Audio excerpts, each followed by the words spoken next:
Halo guys, ketemu lagi dengan saya Dr. Willy Lazuar di SCMM dari Labersen dan juga pengabdi ilmu podcast Noise. Kita sekarang lagi tipenya outdoor ya, monolognya. Kita akan membahas terkait dengan organisasi, di mana organisasi ini pastinya memiliki adanya pembagian tugas ya, yang merupakan tupoksi kita. Nah, dalam pembagian tugas ini kita harus menjalankan ataupun juga membagikan kepada masing-masing setiap pegawai di dalam tim kita dengan sebaik-baiknya nih gitu. Jadi sesuai dengan keahliannya, sesuai dengan memang passionnya, kepakarannya gitu ya, sehingga nantinya tugas-tugas yang kita berikan itu bisa sesuai dengan apa yang mereka miliki gitu ya, dari potensinya, dari yang memang keahliannya lah gitu ya, jadi seperti itu. Dan terkait dengan pembagian itu juga penting banget, apalagi misalnya kalau kita nih sebagai pengajar lah gitu ya, pembagiannya itu harus ya adil gitu. Jadi jangan sampai ada yang dapatnya banyak banget nih gitu ya, ataupun juga terkait dengan yang dapatnya cuma satu misalnya. Jadi kasihan sekali, bahkan ada yang tidak dapat nih gitu ya. Kecuali memang kalau yang nggak dapat itu adalah pengajar yang bermasalah misalnya. Tapi ketika memang dia itu apalagi pengajar yang tetap gitu ya, itu seharusnya mendapatkan porsi yang lebih layak lah gitu ya, kita bisa bilang seperti itu, karena ini terkait juga dengan kesejahteraan mereka dan juga kesempatan mereka untuk terus bertumbuh. Jadi di mana ketika ada nih pembagian misalnya ya terkait dengan mata pelajaran lah gitu ya, terus hanya pimpinan-pimpinannya aja nih gitu yang memiliki jumlah jam pelajaran ataupun ya terkait dengan apa yang diajarkan mereka itu lebih banyak gitu loh, jomplang banget dengan teman-teman lainnya gitu ya, tim yang menjadi anggotanya. Nah kalau kayak seperti itu ya kita kasihan gitu loh. Jadi misalnya ya, yang memiliki kedudukan ini jumlah mata pelajarannya itu ada 8 misalnya ya. Nah sedangkan untuk pengajar-pengajar yang ada di bawahnya itu mendapatkan cuman satu mata pelajaran misalnya.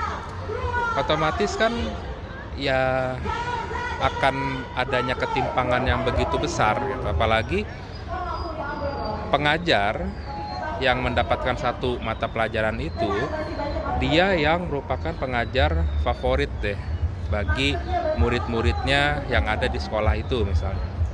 Otomatis ya ada pertanyaan gitu, kecuali memang ada penjelasan sebelumnya terkait dengan kenapa tadinya mungkin dia itu ada sampai 2 atau 3 mata pelajaran lah gitu ya, tapi kok nggak ada kesalahan, nggak ada penjelasan gitu ya, akhirnya cuman dikasih satu pelajaran gitu. Nah kan kita pertanyaan dong gitu, ada apa nih, apa salah saya gitu, kenapa kok ada perubahan yang sangat radikal nih gitu. Nah apalagi ini terkait dengan pekerjaan yang akan dilakukan oleh tim kita nih gitu loh. Jadi harus memang kita jelaskan, harus kita uraikan alasannya yang memang bisa masuk akal gitu. Jadi seperti itu. Dan di mana dalam hal ini memang pembagian mata pelajaran itu juga harus ada dasarnya gitu. Jadi misalnya karena memang pengajar ini gitu ya, itu bagus, banyak mahasiswa ataupun juga siswa atau peserta apapun itulah pokoknya terkait dengan dunia pendidikan lah gitu ya, tidak spesifik dimanapun. Ini hanya contoh kasus gitu ya. Nah jadi di mana ya kalau memang dia itu bagus ya harusnya dipertahankan nih gitu. Kalau memang misalnya dia itu bermasalah, banyak konflik ataupun juga menyebabkan ketidakpuasan ya dari siswanya gitu ya. Nah, itu barulah boleh dikoreksi gitu. Tapi ketika ya yang pengajar ini bagus gitu ya, membawa banyak sekali nih kemajuan, inovasi dari proses belajarnya gitu loh, membuat ya akhirnya mereka pun juga merekomendasikan gitu ya untuk teman-teman siswa ya, orang-orang tua muridnya untuk sekolah di sekolah tersebut gitu loh. Nah, itu malah dikurangin misalnya, ataupun juga adanya gitu ya pengajar yang mana ya track recordnya dan seterusnya, termasuk ya banyak nih gitu ya pengajar-pengajar juga yang pernah diajarkan juga oleh pengajar tersebut misalnya, kita udah tahulah kualitasnya, tapi malah mendapatkan porsi yang ditambah gitu.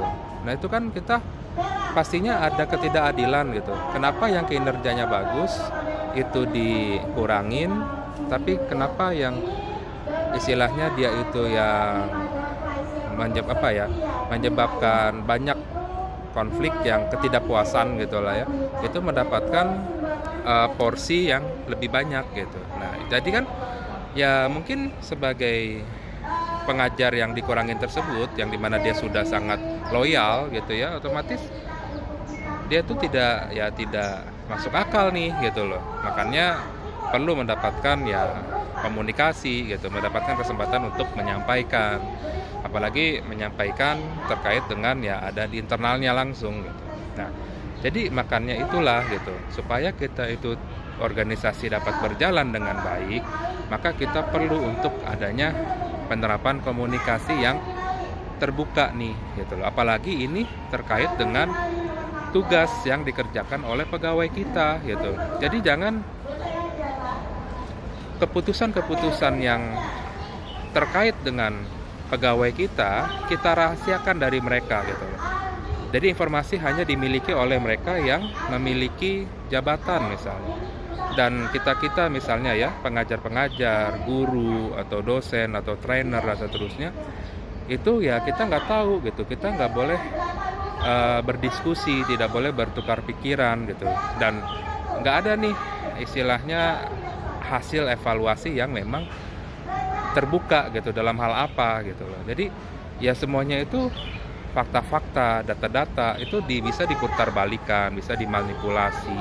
Padahal ya kita ingin tuh bagaimana supaya organisasi kita bertumbuh gitu ya, supaya memberikan kepuasan kepada murid dan seterusnya, ya itu harusnya ada loh gitu loh, controlling yang memang jelas gitu. Jadi indikator-indikatornya apa yang memang harus kita perbaiki, harus kita evaluasi, nah itu harus jelas gitu. Jadi semuanya itu ya bisa dijalankan dengan adil gitu loh, karena keadilan organisasi itu sangat penting gitu ya dalam ya kita melaksanakan kegiatan mengajar belajar gitu ya di sekolah gitu ya. Jadi seperti itu. Jadi bagaimana supaya nantinya ya pengajar-pengajar yang lain pun juga itu memiliki visualisasi yang baik gitu terkait dengan standar mereka melakukan pengajaran misalnya, ataupun apa yang memang seharusnya mereka lakukan atau optimalkan. Jadi seperti itu. Jadi ketika tidak ada informasi ataupun juga diskusi di dunia pendidikan gitu ya, yang dimana ini mungkin di sebuah situasi gitu ya, ataupun di di wano lah gitu ya, di anime gitu ya misalnya, atau ya pokoknya cerita fiktif lah gitu ya. Nah, dimana dengan hal seperti ini yang memang harus kita terapkan di organisasi supaya organisasi ini ya terus bisa berkembang gitu, dengan melibatkan pegawai-pegawai, melibatkan tim yang ada di organisasi supaya mereka itu pun juga mendapatkan kejelasan gitu. Dengan adanya kejelasan ya pastinya konflik gitu ya, kesalahpahaman dan seterusnya itu bisa diselesaikan dengan baik gitu ya. Jadi bagaimana antara pimpinan dan pelaksana itu harus memiliki gitu ya komitmen dan juga komunikasi yang terjalin dengan baik. Oke, mungkin itu aja untuk sesi kali ini.